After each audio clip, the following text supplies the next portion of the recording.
Hola, buenos días. Soy Pedro Puig, presidente de Aldeas Infantiles SOS, y en primer lugar quería agradecer vuestra presencia y daros la bienvenida a la presentación del informe 2020, La infancia vulnerable en los medios de comunicación, que ha sido elaborado, como viene siendo habitual, por Aldeas Infantiles, la Federación de Asociaciones de Periodistas de España y el Consejo General de la Abogacía Española. Es un verdadero placer volver a esta biblioteca de la Asociación de la Prensa de Madrid y contar con todos vosotros en la exposición de este estudio. Por sexto año consecutivo dirigimos nuestra mirada a la prensa española para analizar el tratamiento de la información, tanto impresa como digital, que tiene a la infancia y a la adolescencia como protagonistas.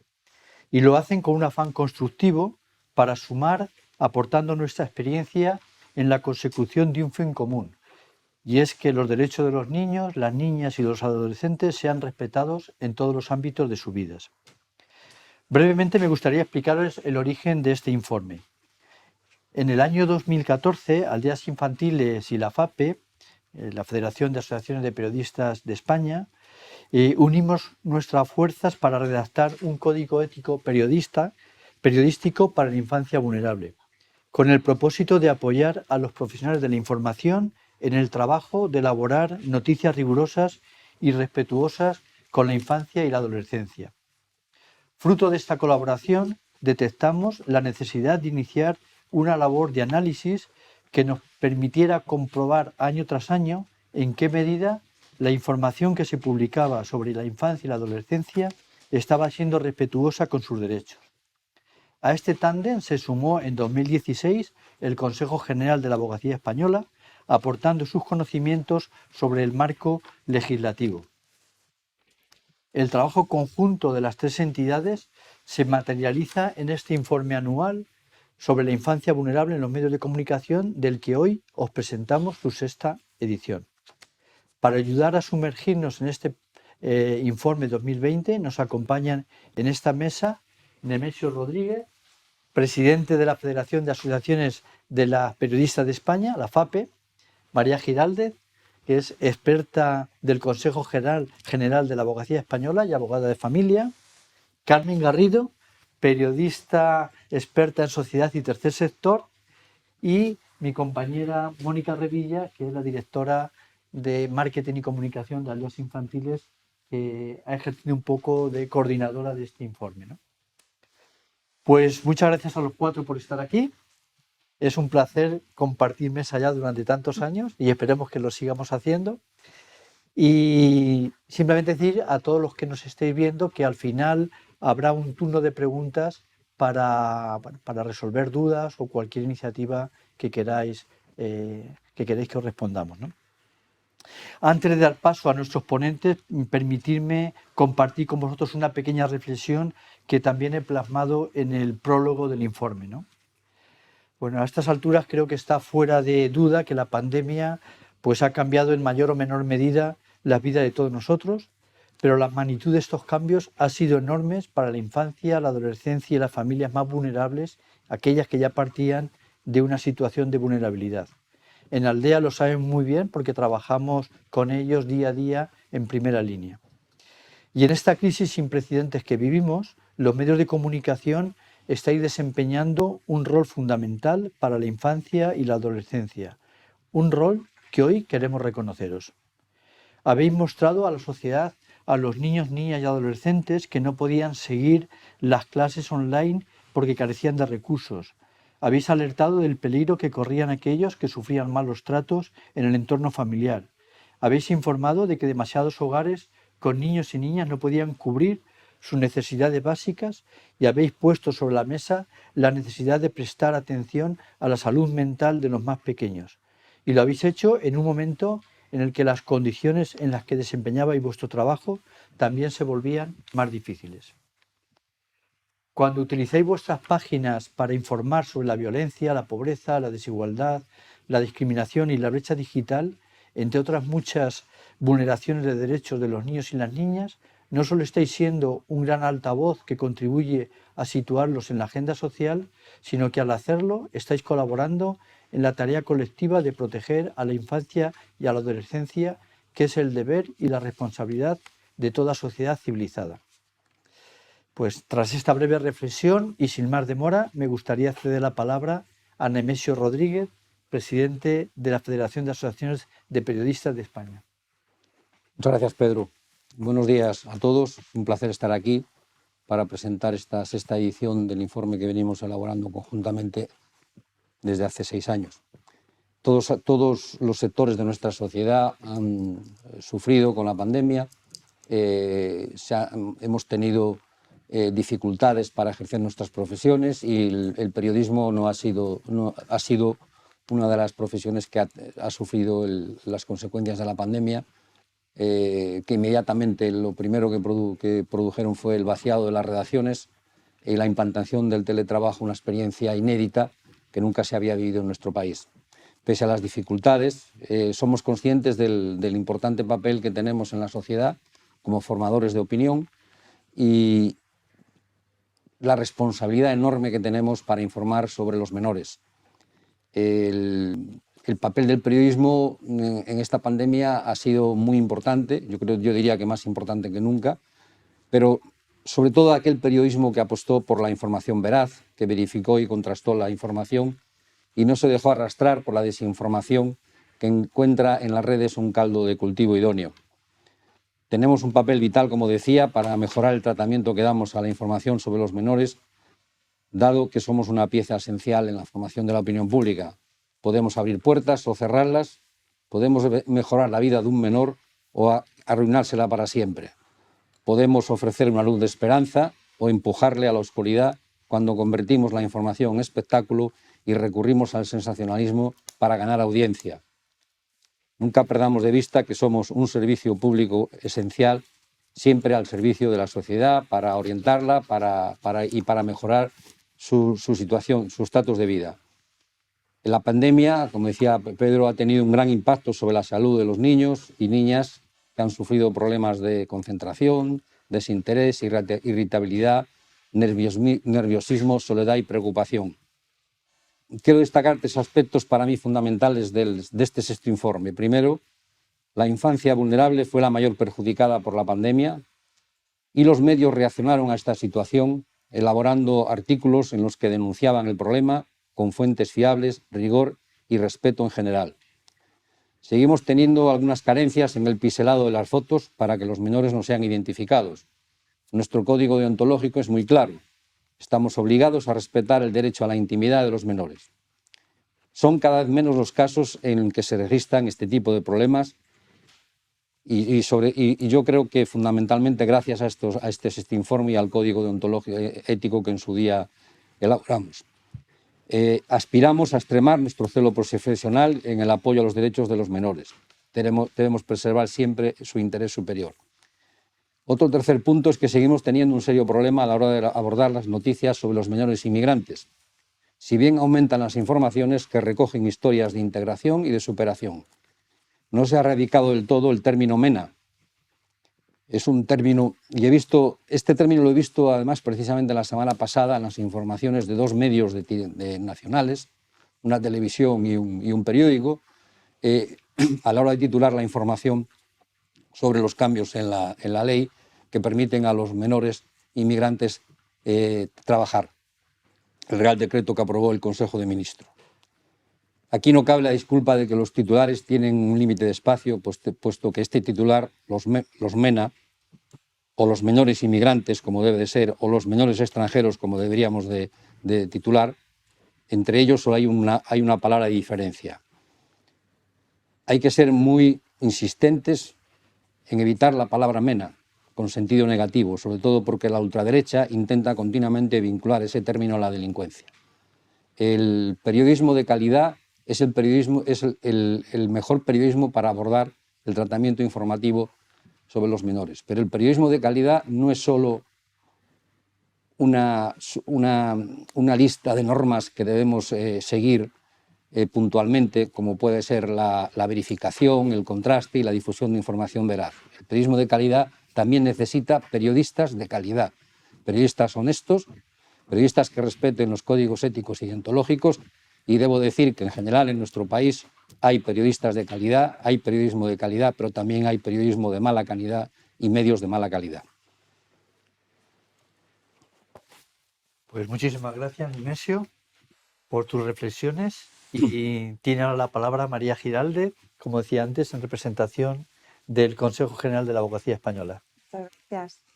Buenos días a todos. En nombre del Consejo debo decir que es un honor que Aldeas y la FAPE cuenten con la abogacía para formar parte un año más en el informe sobre el tratamiento de la infancia en los medios. Poco a poco, la infancia y la adolescencia se van abriendo hueco en el panorama social, legal y en los medios de comunicación. Precisamente es gracias a informes como este y con la participación de la abogacía que los derechos de los niños, las niñas y los adolescentes son puestos en conocimiento de todos aquellos que los tratan, y los resultados, como los que hoy compartimos, nos hacen ver que, si bien todavía hay trabajo por hacer, los medios, en su mayoría, responden positivamente. A lo largo de estos últimos años, en los que hemos participado, hemos analizado el tratamiento de la infancia y de la adolescencia desde diferentes prismas. La responsabilidad adulta de cómo proyectar en los niños y niñas y adolescentes el valor de su propia imagen en la intimidad. También hemos analizado la responsabilidad de los tutores y los progenitores a la hora de hacer uso o de proyectar estas imágenes. Así como también valoramos el año pasado, analizamos la responsabilidad del periodista. Y en esta edición lo que hemos intentado es cerrar ese círculo analizando la autonomía del lector. Pero precisamente en este informe y su trabajo de análisis y valoración previo que año tras año hemos hecho, hemos visto un tipo de noticia que se repite. Incluso imágenes que se repiten también, provocando con ello una estigmatización de la infancia y la adolescencia vulnerable. Una noticia que trate la infancia o la adolescencia debe informar de la situación del niño, niña o adolescente en cuestión. Debe ubicar al lector en la problemática que envuelve su noticia en particular. No se trata de proteger a los niños, niñas y adolescentes, pero tampoco de utilizarlos. Se trata de respetar sus derechos como individuos y de comunicar ofreciendo la mayor información posible para evitar la influencia del movimiento de masas y, a su vez, propiciar la autonomía del lector como individuo. Creo que coincido con las palabras de Nemesio. Nosotros concluimos que la única manera de no estigmatizar a los niños y niñas y adolescentes es verlos y tratarlos como sujetos e individuos de derecho, y no como objetos o conjunto de protección. El periodista ejerciendo su profesión desde la ética y sensatez, y el lector desde la exigencia y crítica sensata hacia los medios informadores. Así que desde aquí animo a los periodistas a que no duden en consultar a expertos en la materia a la hora de abordar una noticia sobre los niños, niñas y adolescentes.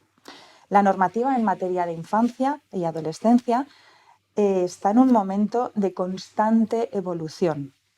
La Ley Orgánica de Protección del Menor de 1996 ya experimentó una relevante modificación en el año 2015, introduciendo el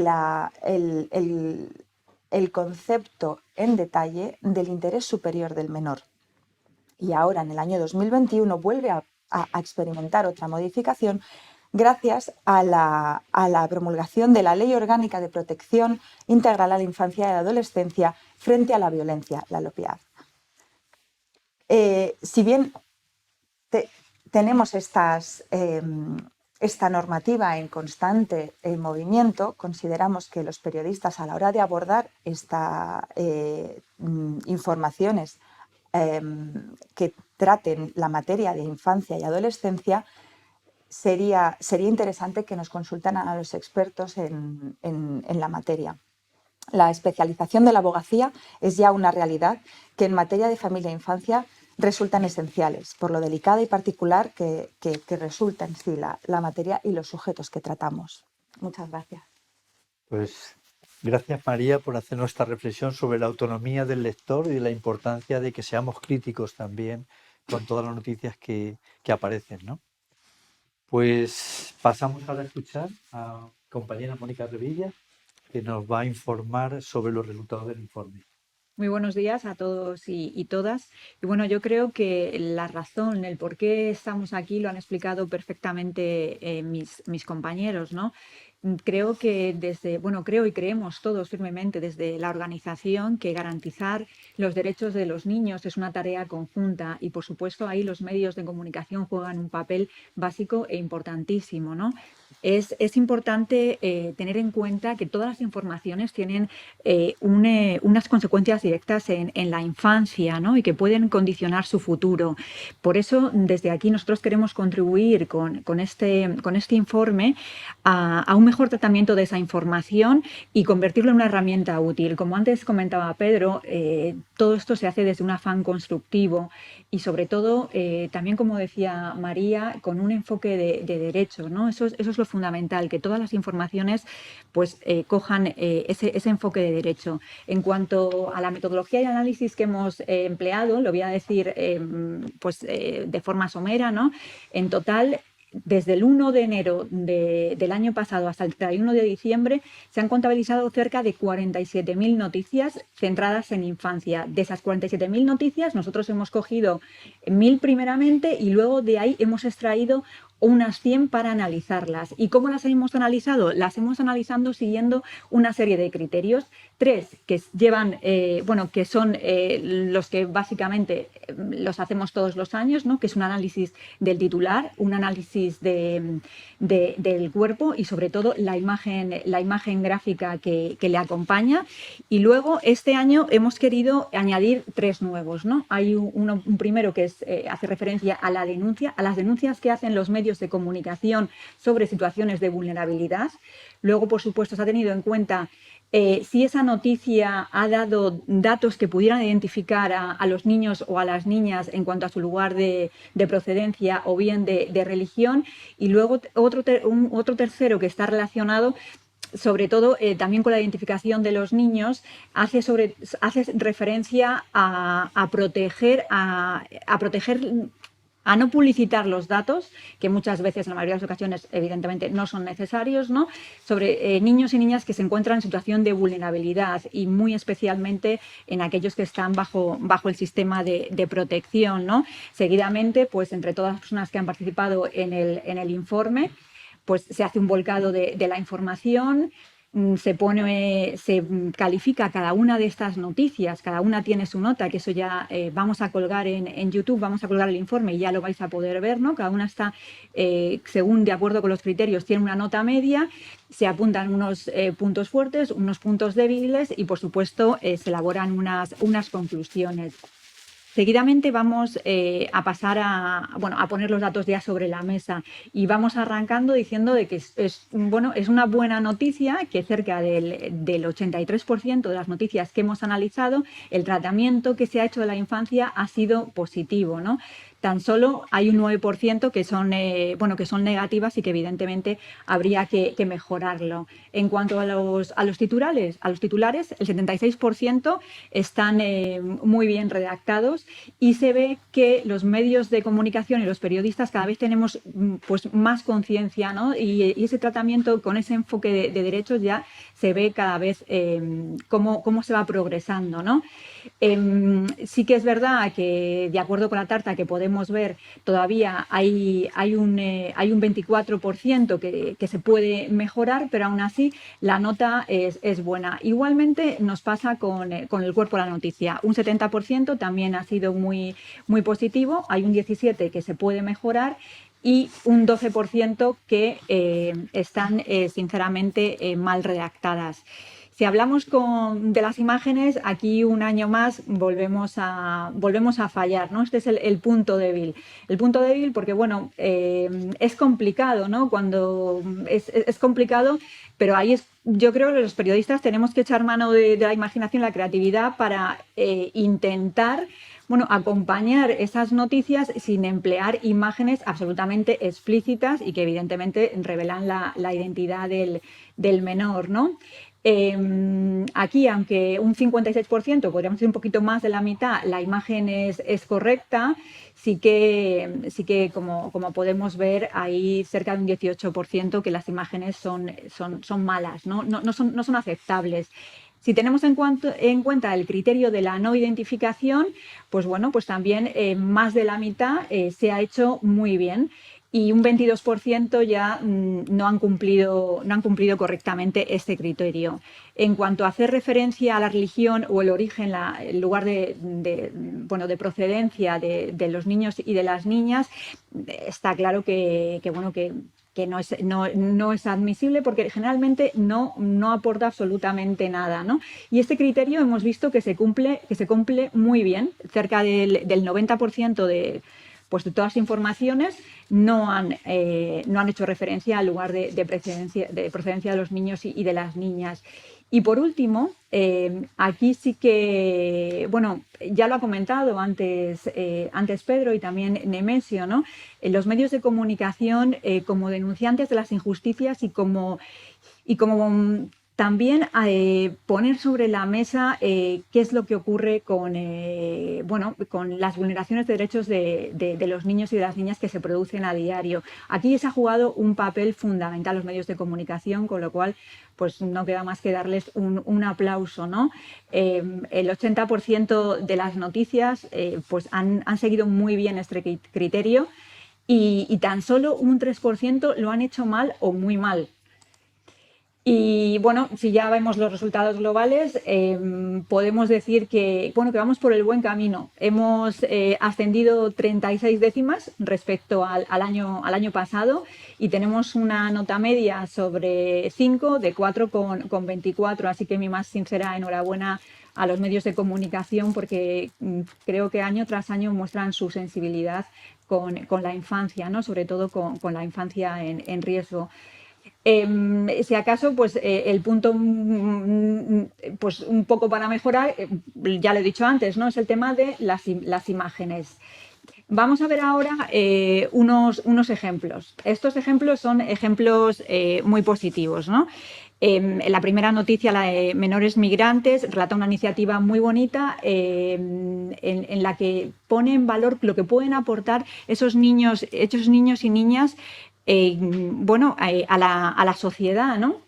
Luego tenemos adolescentes en tiempo de COVID. Ahí hay una radiografía de cómo ha pasado la adolescencia, ¿no? Este periodo de confinamiento, y también está muy bien documentada, al igual que la tercera, ¿no? Que es el duro aislamiento de los menores tutelados. Esto está centrado en Guipúzcoa, y como lo que se puede ver que evidentemente pues la información es veraz, se ha contrastado, está escrito sobre todo, y esto es muy importante, con mucho respeto y sobre todo poniendo en valor la dignidad y los derechos de los niños y de las niñas y de los adolescentes. Y por supuesto podéis ver ahí las fotos, ¿no? Pues las fotos no se identifica ningún rostro.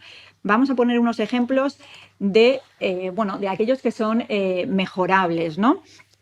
Dentro de aquí, pues aquí, si bien la información está bien tratada, como os decía anteriormente, todas estas noticias se pueden ver dentro del informe, ¿no? Y cada una tiene ya su análisis. Aquí lo que se puede ver, la mayoría de lo que carecen, evidentemente, es que falla algún criterio. El que se ve a simple vista, como podéis imaginaros, es la identificación de los niños y de las niñas, ¿no? Y sobre todo porque en alguno de ellos también incluso se dan nombres propios y se hace una identificación muy clara de los menores. Y ya por último vamos a ver los ejemplos negativos, ¿no? Aquí se aglutina pues un poco de lo que no se debe hacer. Como podéis ver, en primer lugar, pues se identifican fotos, tenemos titulares que son llamativos, como "mamá, si no me denuncias te mato", es sensacionalismo al máximo. Luego hay otro artículo, por ejemplo, que pone a una niña, la pone como fuente de la información, es decir, no se contrasta la información, hay muchas noticias que son generalidades, no se busca. Bueno, básicamente lo que no se ha hecho ha sido tener un enfoque de derecho. Y si os fijáis en este que dice la menor violada relata que otras niñas tuteladas son prostituidas, a mí aquí sí que me gustaría hacer una reflexión en cuanto al término de prostitución infantil, porque cuando los periodistas con toda su buena intención hablan de prostitución infantil, se le presupone al niño o a la niña por decirlo de alguna manera, una voluntad y una posibilidad de elegir. Lamentablemente, estos niños y estas niñas son prostituidos por adultos que aprovechan de su vulnerabilidad. Es decir, vamos a dejar de lado ese término de prostitución infantil y vamos a hablar a las cosas como son. Es explotación sexual realizada por adultos, ¿no? Entonces, no hay más ejemplos negativos aquí. Afortunadamente cada vez son menos, pero una vez más es importante tener siempre en la cabeza ese enfoque de derechos y, por supuesto, tener siempre en mente la empatía con el niño y con la niña y, por supuesto, no dejar jamás de lado ese enfoque de derechos. Como comentaban anteriormente mis compañeros, este año ha sido un año también en el que muchas de las noticias relacionadas con infancia hacían referencia a la salud mental, y por esta razón hemos decidido hacer un pequeño apartado y analizar estas noticias, ¿no? Como lo que decía, ¿no? Se detecta ese interés en los medios y podemos lanzar algunas conclusiones, ¿no? La mayoría de las informaciones se han hecho muy bien, son rigurosas, se contrastan las fuentes. Además, muchas ofrecen consejos útiles, ¿no? Para padres y para madres. Si bien es cierto que no hay unanimidad en cuanto a aspectos del confinamiento, porque unas veces se dice que sobre todo en cuanto a salud mental, lo que más se decía en los medios era que había muchos niños y niñas y adolescentes que reflejaban síntomas de ansiedad. Hay otros que dicen que otros han estado bien, pues porque posiblemente, aquellos sobre todo que sufrían acoso en sus coles, pues han estado mucho más tranquilos en sus casas, ¿no? En cualquier forma, lo que sí todos los medios coinciden, ¿no?, es que ha sido la infancia vulnerable la que más sufrimiento ha tenido. Y esto también se argumenta, los medios lo argumentan muy bien argumentado, porque evidentemente la situación socioeconómica de cada familia afecta al bienestar del niño y de la niña. No es lo mismo vivir con una posición económica más holgada que ser un niño y pensar que tu padre o tu madre puede perder el trabajo, que no puede seguir el colegio porque resulta que tú no tienes un ordenador y tampoco tienes una conexión a Internet. Y aquí volvemos a lo que hablábamos antes, al tema de las denuncias, ¿no? Aquí los medios han cumplido muy bien su trabajo de denuncia y de decir, ojo, que no todos los niños y las niñas lo están pasando igual, ¿no? En cuanto a las conclusiones, y ya para terminar, decir que avanzamos en una buena dirección. Fundamental ese papel que decía, ¿no?, de los medios como altavoces de las injusticias, ¿no? La pandemia y el confinamiento, por supuesto, han sido las estrellas este año pasado respecto a las noticias que han protagonizado los niños y las niñas. La infancia vulnerable, como comentaba, ha sido la más perjudicada.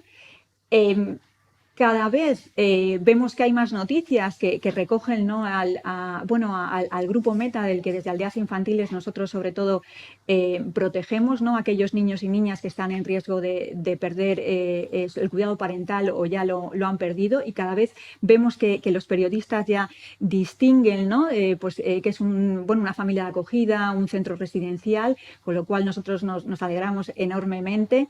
Siguen abundando las noticias de acoso escolar, pero ahora vemos que las noticias tienen otras perspectivas. Por ejemplo, se tiene en cuenta el género, se tiene en cuenta la edad y van más allá que a señalizar a lo que es el niño o la niña acosado, sino que intentan ver el contexto, así que fenomenal. Y siguiendo lo que comentaba Nemesio, afortunadamente hemos visto cómo cada vez, aunque todavía se trata esa palabra, cada vez es menos empleada la palabra mena, y hay una mayor conciencia periodística de, tal como veíamos en ese artículo positivo, de lo que pueden aportar a la sociedad, ¿no? Y sobre todo porque no nos olvidemos que son niños y son niñas, ¿no? Y que para llegar a la situación han visto vulnerados muchísimos de sus derechos, ¿no? Evidentemente se siguen dando noticias de sucesos, ¿no? Pero sí que es verdad que también hemos visto que en ocasiones no se respeta la infancia ni esa memoria digna, ¿no? De la que hablábamos en el informe del año pasado. En definitiva, pues estamos progresando, ¿no?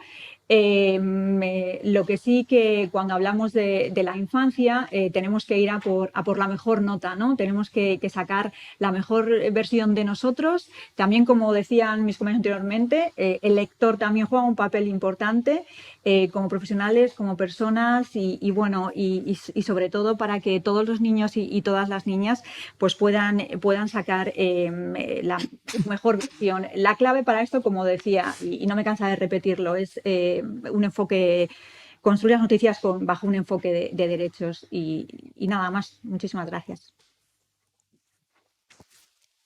Pues muchas gracias, Mónica, por explicarnos también los datos del informe y las conclusiones, que yo creo que en general son muy positivas, ¿no? El área es mejor, pero vamos progresando cada vez un poquito mejor, ¿no? Pues no sé si podéis ver el librito, que es este año, bueno, como todos los años, ¿no? Me recordaba Carmen que está muy bien hecho, muy bonito, y aquí refleja pues todo lo que es el estudio, todos los datos de las 100 noticias. También pone ejemplos, como ha hecho Mónica, para que visualicemos realmente cuáles son las positivas, las negativas y las que pueden ser neutras. Y bueno, pues sin nada más, paso la palabra a nuestra querida Carmen Garrido, como decía antes, experta en temas de sociedad y tercer sector. Pues gracias, es un honor y un placer estar aquí de nuevo, un año más, y efectivamente tenemos que seguir pidiendo más, pidiéndonos a todos más. Este año mi firma en el informe lleva por título Las ondas concéntricas de la pandemia, y como digo en él, como si de ondas concéntricas se tratase, las consecuencias de la pandemia del COVID-19 han ido deteriorando la salud mental de los ciudadanos y muy especialmente la de niñas, niños y adolescentes. La situación es muy preocupante y lo es no solo en España. Es un fenómeno que se está dando en toda Europa y la diferencia en la respuesta la está marcando el sistema estructural en cada país. La infancia y la adolescencia son periodos en los que las circunstancias, el contexto, tienen una enorme influencia sobre la conducta. Según los expertos, la adolescencia es una etapa de rebeldía, una etapa social en la que los adolescentes se ven identificados en la proyección que tienen en los demás. Para el jefe de psiquiatría del 12 de octubre, las barreras que han encontrado los adolescentes para continuar con su vida durante la pandemia ha afectado a sus 3 ámbitos de relación y eso les ha convertido probablemente en el grupo más vulnerable. La vía de escape que tenían con sus iguales para salir, compartir o hablar fue inexistente o ha estado muy restringida. Además, en las familias ha habido muchos problemas, pérdidas de seres queridos o de empleo y muchas otras preocupaciones. Esto puede haber provocado un daño en la relación de los adolescentes y sus padres. Y han estado muchos meses sin clase. Y la escuela, además de la formación académica, desempeña una labor vital en la socialización de las niñas y los niños, los adolescentes, el ejercicio de diversos roles y el desarrollo de sus habilidades interpersonales. Como todos sabemos, la escolarización presencial y el ocio fuera del domicilio tuvo que ser suprimida y las interacciones sociales se vieron limitadas al núcleo familiar. La pandemia del COVID-19 ha alterado de forma drástica los modos de vida de nuestra sociedad y los adolescentes son un grupo susceptible a desarrollar problemas relacionados con la dependencia a dispositivos de acceso a Internet, que se ha relacionado con diversos problemas psiquiátricos como ansiedad social, depresión y problemas de atención, así como una dieta menos saludable, también se ha producido en este núcleo de personas, de niños, de adolescentes, de niñas, y un mayor nivel de sedentarismo ha llevado al sobrepeso y a la obesidad. Como consecuencia, el tiempo dedicado a las pantallas ha aumentado de forma muy llamativa debido al aislamiento y la falta de estímulos. Y otra forma de presión, el ciberacoso o la intimidación por medio de las tecnologías digitales, que puede ocurrir en las redes sociales, en las plataformas de mensajería, en las plataformas de juegos y en los teléfonos móviles. Este comportamiento también ha aumentado y busca atemorizar, enfadar o humillar a otras personas. ¿Y qué aconsejan los expertos? ¿Qué les aconsejan los expertos? En caso de que te preocupe tu seguridad, dicen, o algo que te haya ocurrido en línea, habla sin demora con un adulto en el que confíes. Para dar respuesta a los problemas de salud, respuesta que los especialistas resaltan son urgentes, el Gobierno ha anunciado un plan de 100 millones de euros. El presidente Sánchez anunció también la incorporación de la especialidad de psiquiatría infantil y adolescente a la formación sanitaria especializada. Los expertos reclaman, no obstante, una concreción mayor, un aumento de la plantilla de psicólogos y mejores redes de cuidados. Parece que vamos por la buena senda, pero también parece más que evidente la urgencia de actuar, de ponernos manos a la obra, porque si nos dormimos en los laureles, algunos trastornos mentales que surgen en la adolescencia y no se tratan a tiempo, pueden cronificarse y pueden complicarse en la edad adulta. De ahí la enorme importancia de tratar a los jóvenes a tiempo. No lo digo yo, lo dicen los expertos. Los datos y los expertos nos están avisando.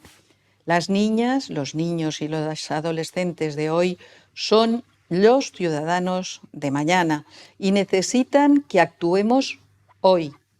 Nos necesitan a todos. Y, no lo olvidemos, nos estamos jugando aquí, en este momento y ahora, mucho, mucho.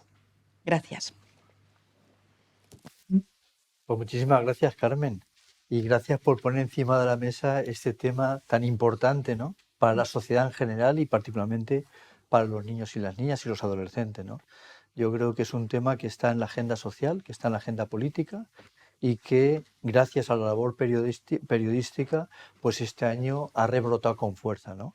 Quizá también como consecuencia de la pandemia, pero nosotros que trabajamos con infancia hace muchísimos años, es un tema que venimos reivindicando, ¿no? Necesitamos abordar el tema de la salud mental de los niños, necesitamos la especialización de la psiquiatría infantil, que es uno de los países de Europa que no la tiene, creo que es el único, y bueno, creo que nuestros niños se lo merecen, ¿no? Así que Sí, por muchísimas supuesto, gracias. y yo creo que vamos a estar todos a una, ¿eh? Porque evidentemente de todo esto depende la sociedad futura. Por eso Efectivamente. digo que nos estamos jugando mucho y tenemos que ser conscientes, periodistas, médicos, políticos, quiero decir, es global. Sí. Porque la infancia tiene que ser el interés de toda la sociedad, ¿no? Protegerla, Absolutamente. cuidarla, mimarla, porque se lo merecen y egoístamente, como dices, porque la sociedad nuestra en un futuro va a estar creada por ello, ¿no? Evidente. Bueno, pues nada, pues ahora ya, Mónica, podemos abrir el turno de preguntas. Sí, abrimos el turno de preguntas y acaba de llegar una a YouTube que va dirigida a María Giraldez, ¿no? Y me dice, me gustaría preguntar por qué no debemos identificar o mostrar imágenes de niños o niñas cuando la noticia es positiva. Por un ejemplo, ¿no? Si un niño recibe un premio o a él le hace feliz y constituye un ejemplo para los demás, no podemos dar su nombre ni mostrar su imagen. Y sobre todo, bueno, pone el apunte, no me refiero a menores en el sistema de protección, sino a una situación normalizada. Sí se puede ofrecer la imagen y se puede dar el nombre. Son los padres los responsables en este sentido. Hasta 14 años los padres tienen esta responsabilidad, por cuanto son los tutores de los menores, ostentan esa patria potestad que conocemos, y es ese conjunto de responsabilidades inherentes al menor, y entre ellos es el protegerlos y siempre velar por su interés superior. Entonces, si el periodista cuenta con la autorización del progenitor, sí que podrían publicarla. Ahora bien, la cuestión es si el día de mañana ese niño luego no está de acuerdo en esta publicación. Al final es una decisión de los padres que tienen que tomar, siempre pensando en que están tomando una decisión por un tercero que, aunque es menor, es un sujeto de derecho. Luego, sí, como apunta, a partir de los 14 años, los niños y niñas tienen derecho a otorgar su consentimiento acerca de si quieren ceder o no su imagen, evidentemente siempre con ese respaldo de los padres, que deberían utilizar sus responsabilidades de forma sensata y en el mejor de los sentidos.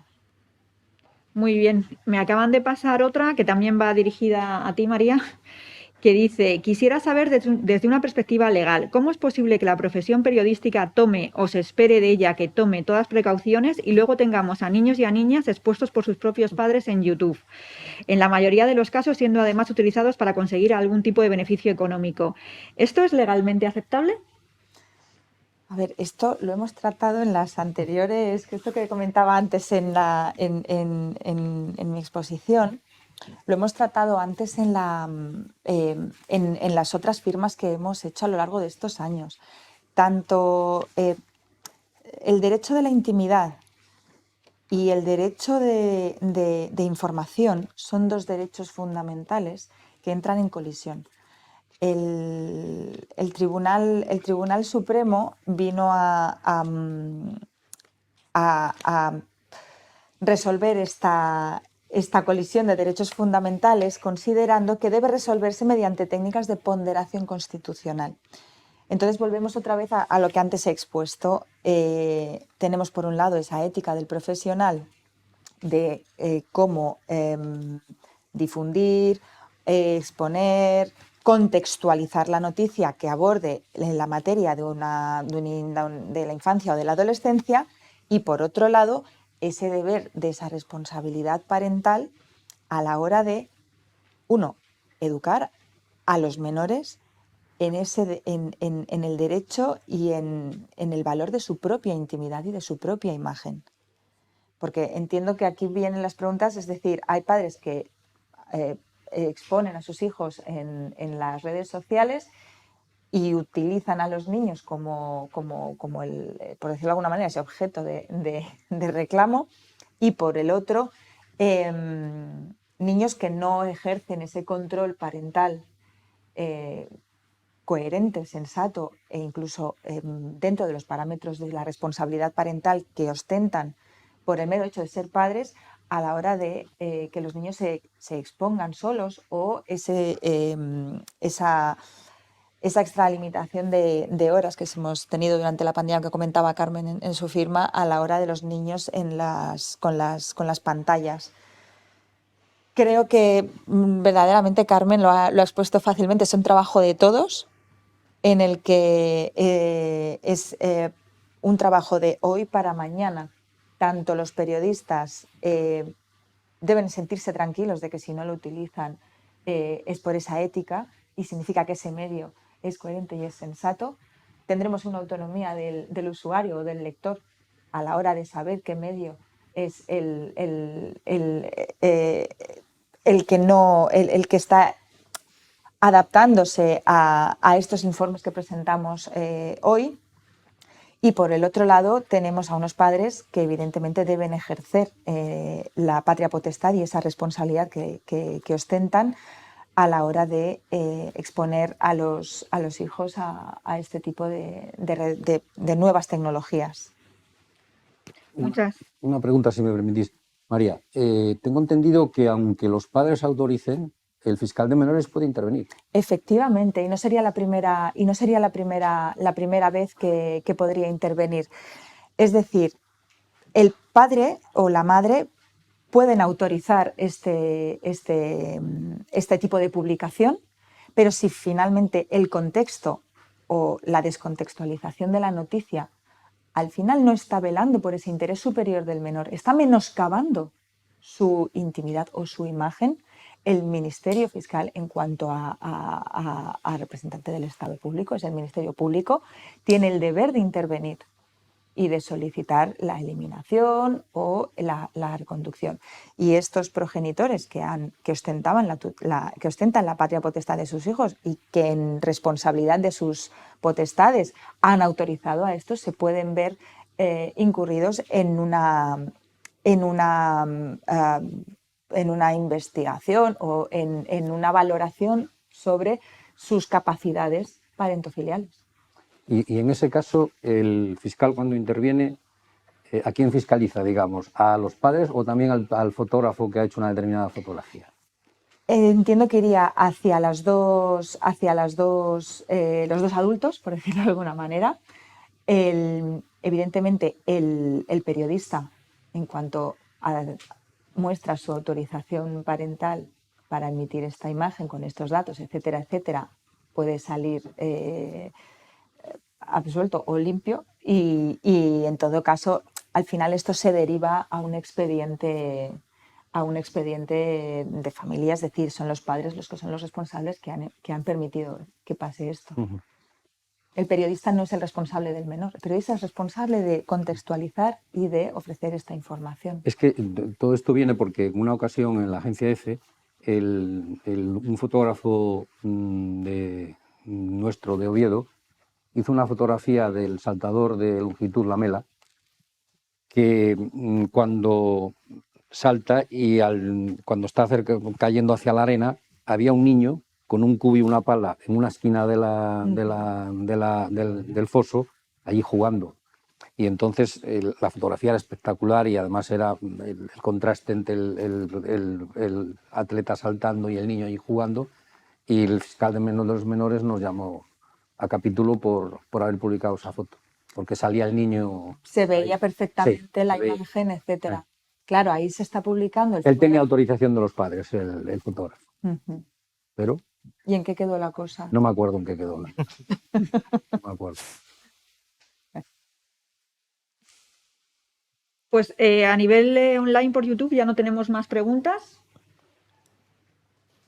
Entonces se acaba el turno de ruegos. Pues nada, pues muchísimas gracias por vuestras aportaciones y ha llegado el momento de cerrar este acto. Como hemos visto, el informe 2020 constata un año más que aumenta la especialización de los profesionales y mejora el tratamiento de las noticias relacionadas con la infancia y la adolescencia, noticias que cada vez están más documentadas, son más respetuosas con sus derechos y también más reivindicativas cuando estos no se cumplen, ¿no? Sin embargo, también hemos visto que aún queda trabajo por hacer y por eso este análisis continúa siendo tan necesario para sumar esfuerzos en la trascendental tarea de proteger a los niños, a las niñas y adolescentes más vulnerables. Desde Aldeas Infantiles SOS, la Federación de Asociaciones de Periodistas de España, el Consejo General de la Abogacía Española, queremos dar las gracias a todos los profesionales de la información que os esforcéis día a día por dar un tratamiento adecuado a la infancia y a la adolescencia vulnerable en vuestras noticias. Seguiremos apoyándoos siempre que lo necesitéis. Pues nada más, muchísimas gracias a los asistentes al acto y a los que nos están viendo por streaming y continuaremos haciendo este informe y analizando las noticias porque creemos que los niños, como decíamos antes, se merecen todo y también los profesionales de los medios de comunicación agradecen esta ayuda porque a veces tienen que elaborar de una manera muy rápida, es la presión del tiempo y a veces sin querer pueden descuidar facetas que son importantes a tener en cuenta a la hora de publicar alguna noticia sobre la infancia. Pues muchísimas gracias. Gracias a ti y a vosotros.